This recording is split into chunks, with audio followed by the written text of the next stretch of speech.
Oppo F3. It's the wide-angle camera. Para madaming kasama sa picture. Kasi Gretchen, hassle-free siya kasi Gretchen, ano yung logo? Kasi Gretchen, hindi hassle-free na siya kasi before, di ba, gagamit pa tayo ng selfie stick or you will adjust yourself para mag-fit in kayo, everybody in one photo, in the photo. So ngayon, talagang one click away, switch mo lang siya sa wide-angle camera mode, and then, actually, gusto ko sa, ano na yan, sa wide-angle mode, mukha kang payat. Ay, diba? Diba?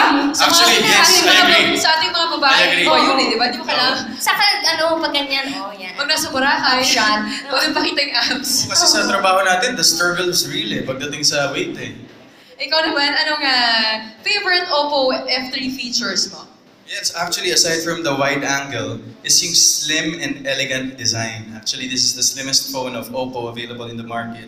So, mas madali siya to bring with you, madaling ibulsa, handy siya, hindi masyado, that doesn't consume much space. So, yun yung isa sa mga features ng Oppo F3 na talagang very much appealing to me now.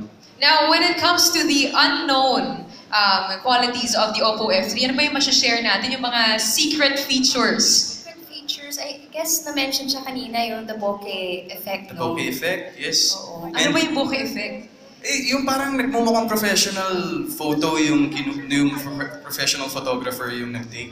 Ano siya, it focuses the subject. Yes, nagbe-blur yung And also the double exposure. Mukha kang expert. Makikita po nila mamaya yung feature na double exposure ng Oppo F3 is when you take one photo and you change into another angle, pero ang finished product nun is one photo lang. Ang galing parang it's the first time that I've seen such technology pagdating sa capturing photos in a phone. Kumbaga parang pwede mo sabihin professional ka. So, hindi na kailangan i-edit Hindi na. 2 clicks Diretso na. Diretso na. Oo.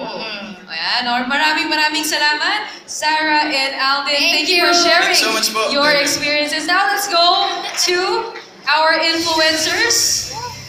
Now, ito naman para sa ating mga influencers.